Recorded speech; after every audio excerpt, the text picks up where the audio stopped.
Good morning students, welcome to English for class. Friends, English for के class में आप सबका स्वागत है। फ्रेंड्स आप सबको पता है कि हम लोग वॉइस पढ़ रहे हैं और वॉइस जो है आज का सेकंड क्लास है। फ्रेंड्स, वॉइस का आज हम लोग सेकंड क्लास पढ़ेंगे।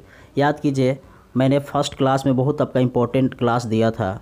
आपको बताया था कि वॉइस क्या होता है, उसका डिफिनीशन क्या होता है, और उस डिफिनीशन में मैंने ये भी बताया था एक्टिव पैसिव वॉइस कैसे आप बनाते हैं, चेंज करते हैं। ठीक है फ्रेंड्स, उसमें मोस्ट इंपॉर्टेंट बात जो पढ़ने वाली थी, आपको ये देखना था कि कैसे अफर्मेटिव का स्ट्रक्चर होता है, नेगेटिव का होता है, इंट्रोगेटिव का होता है, WH वर्ड्स होता है। ठीक है फ्रेंड्स, उसे मैंने कल लास्ट क्लास में एक नोट बताया था कि यदि कोई एक्टिव वॉइस हु से शुरू होता है तो उसका पैसिव वॉइस जो है WH वर्ड्स पर नहीं बनाते हैं। ठीक है फ्रेंड्स, उस क्लास को अगर आप ज्वाइन नहीं किए थे, किसी कारणवश छूट गया था, तो आप जाकर उसका लिंक्स जो है डिस्क्रिप्शन बॉक्स में दिया, आप जाकर वहाँ पढ़ सकते हैं। फ्रेंड्स, मैं उम्मीद करता हूँ वह क्लास आपको बहुत अच्छा लगेगा, क्योंकि वह क्लास आप मिस नहीं कर सकते हैं। फ्रेंड्स, ठीक है। और देखिए, मैंने आपको बताया था कि हु से शुरू होने सेंटेंस से पहले हु नहीं लिखते हैं, है ना। जैसे याद कीजिए कि मैंने बताया था हु डज टीच यू। मान लीजिए कि मैंने एक सेंटेंस लिख दिया हु डज टीच यू, तो हु पहले नहीं लिखते हैं, पहले आप लिखते हैं बाय हुम। क्या लिखते हैं फ्रेंड्स? By whom. ठीक है ना। और आपका यहाँ ऑब्जेक्ट है तो इसी के अनुसार यहाँ आर लिखते हैं, तो बाय हुम आर यू, और लास्ट में टीच का टॉट लिखते हैं, तो TAUGHT। तो by whom are you taught मतलब आप किसके द्वारा पढ़ाए जाते हैं। आप उस क्लास को जाकर देखिए, आपको पता चलेगा कि मैंने इतना अच्छा से आपको समझाया है कि आप कहेंगे कि हाँ बहुत अच्छा लगा। ठीक है फ्रेंड्स, तो आइए आज की क्लास में हम नोट 2 शुरू करते हैं।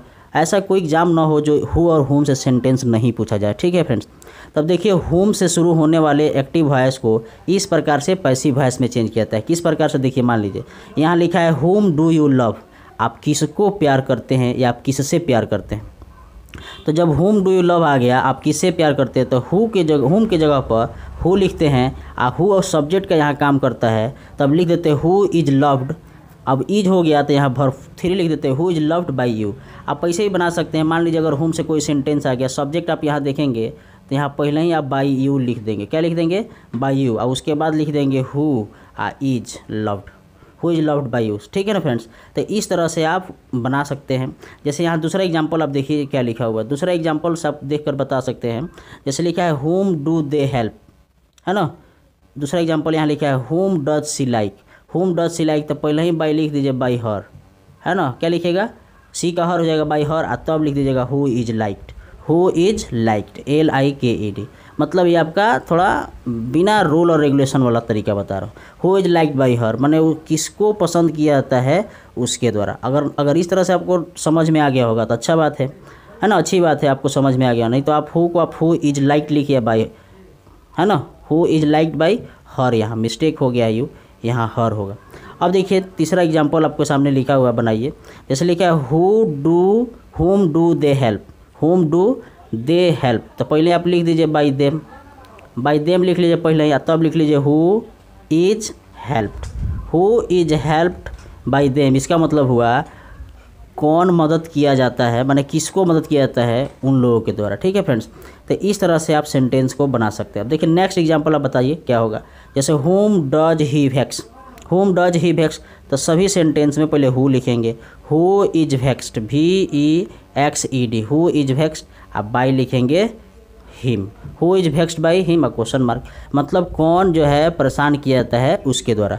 तो फ्रेंड्स बताइए आपको कैसा लगा क्लास। यह जो है हु और होम से शुरू होने वाले सेंटेंस आपको किस तरह से लगा आप बता सकते हैं। ठीक है फ्रेंड्स, हु से शुरू होगा तो पहले बाय होम लिखेंगे, और होम से सेंटेंस आएगा तो हु लिखेंगे, और इस तरह से आप बना सकते हैं। चलिए अब आपको मैं बता रहा हूँ, अब इस तरह से आप बनाइए। अब मान लीजिए एक दूसरा एग्जाम्पल आपके सामने आ गया कि होम डज, है ना, होम डज सी, है ना, लव।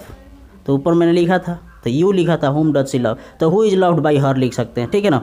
जैसे होम डू आई, क्या लिखेंगे friends? Home do I teach, मैं किसको पढ़ाता हूँ, तो हु इज टॉट बाय मी, मेरे द्वारा कौन पढ़ाया जाता है। इस तरह से आप सेंटेंस को बना देंगे। ठीक है फ्रेंड्स, अब देखिए मैं आपको नोट नंबर 3 जो बताने वाला हूँ, यह बहुत ही rarest of the rarest rule है। ठीक है फ्रेंड्स, कैसे? देखिए मैं आपको बता रहा हूँ।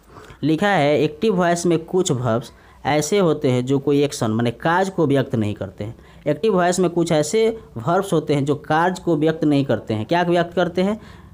बल्कि मानसिक स्थिति या भाव को व्यक्त करते हैं। इस प्रकार के वर्ब्स में, है ना, वर्ब्स के पैसिव फॉर्म में उपयुक्त प्रीपोजिशन का प्रयोग किया जाता है, याद रखना है आपको। मान लीजिए कुछ ऐसे वर्ब्स हैं जो जिसे काम का पता नहीं चलता है, तो उसमें हम सेंटेंस के अंत में पैसिव वॉइस बनाते समय बाई का प्रयोग सिर्फ न करेंगे, उसमें जो हम देखेंगे उपयुक्त प्रीपोजिशन का प्रयोग करेंगे। अब कभी एट लगेगा फ्रेंड्स, है ना, मानते हैं हम कि बाई है प्रीपोजिशन, लेकिन आप जानते हैं कि जिसमें बाई लगता है, बहुत सारे लोगों का मिसअंडरस्टैंडिंग होती है कि जिसमें बाई लगता है वही वो लोग समझते हैं कि क्या है बाबू, यह पैसिव वॉइस है, लेकिन ऐसा कुछ नहीं है। कभी कभी प्रीपोजिशन में एट लगता है, कभी कभी विद लगता है, ठीक है ना। अब आगे आपको पता चल जाएगा जी कौन सा सेंटेंस में क्या लगेगा। तो आप जान लीजिए कि मैंने आपको यहाँ बताया कि एक्टिव वॉइस में कुछ वर्ब्स ऐसे होते हैं जो कोई एक्शन कार्य को व्यक्त नहीं करते हैं, बल्कि मानसिक स्थिति या भाव को व्यक्त करते हैं। इस प्रकार के पैसिव फॉर्म में उपयुक्त प्रीपोजिशन का प्रयोग किया जाता है। जैसे यह जो क्वेश्चन लिखा हुआ है कम से कम 10 बार से ऊपर परीक्षा में आपका आया हुआ है, ठीक है ना।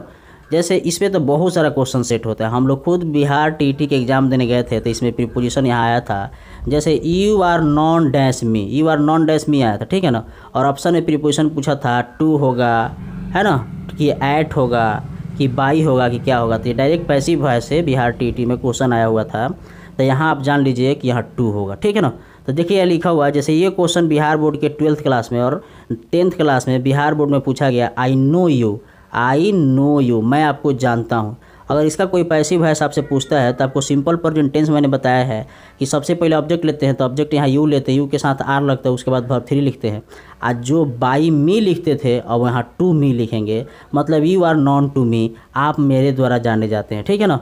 क्यों? क्योंकि नो जो है, जानना जो है, ये मानसिक स्थिति को व्यक्त करता है, भाव को एक्सप्रेस करता है, न कि किसी कार्य को एक्सप्रेस करता है, ठीक है ना।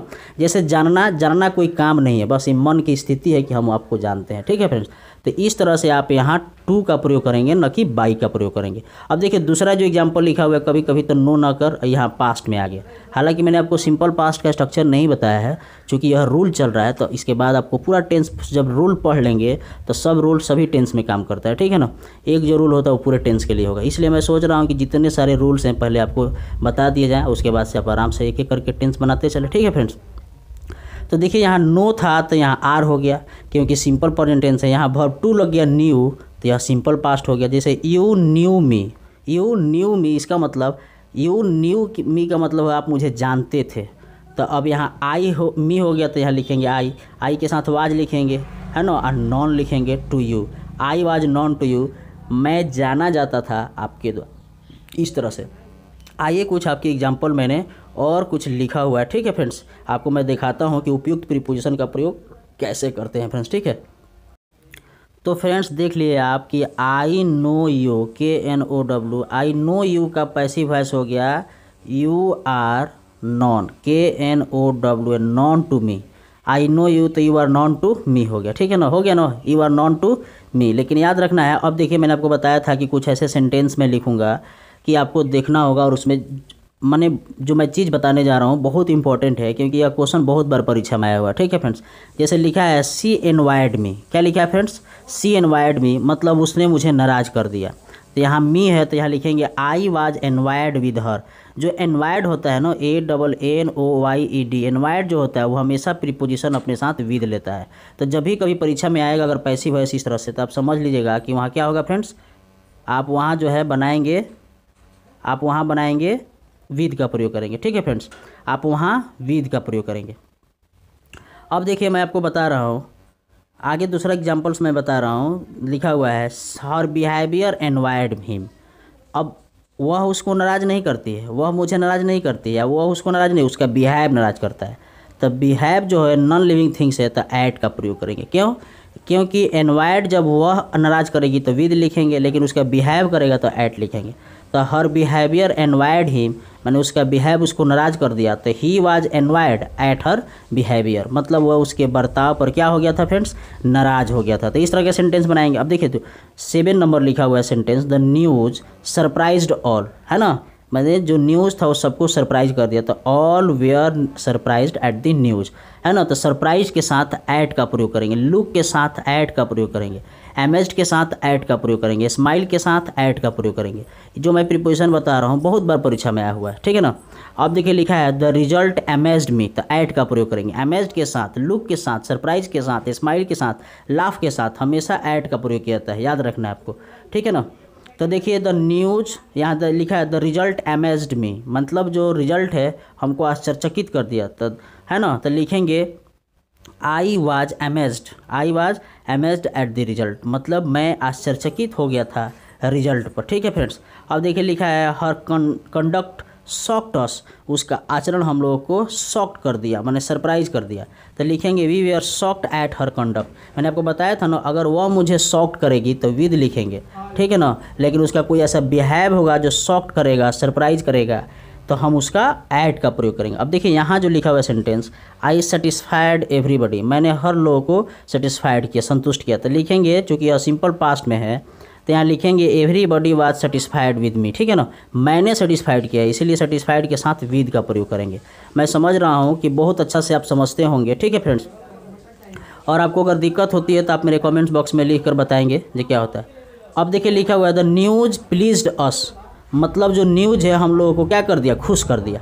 तो एट जो है यहाँ जो है न्यूज़ के साथ किसका प्रयोग, विद का प्रयोग करेंगे। We are pleased with the news, हम लोग क्या हो गए, खुश हो गए न्यूज़ से, ठीक है ना। तो इस तरह से आप सेंटेंस बनाएंगे। जो मैंने 10 या 12 टोटल एग्जाम्पल्स जो मैंने आपके सामने लिखा हुआ है, यह मैंने टॉप 100 क्वेश्चन में से आपका 12 सेंटेंस सेलेक्ट किया हुआ है, याद रखना है, इसको आप मिस नहीं कर सकते हैं, ठीक है फ्रेंड्स। अब देखिए यह क्वेश्चन तो बहुत बार लोग आपसे पूछते हैं, राम मैरिड सीता, राम ने सीता से शादी किया। तो आप अगर लिख दीजिएगा Sita was married by Ram तो गलत हो जाएगा, क्योंकि सीता की शादी जो है राम के द्वारा नहीं कराई गई थी, राम ने स्वयं शादी किया था। तो विद सीता लिखेंगे, ठीक है ना।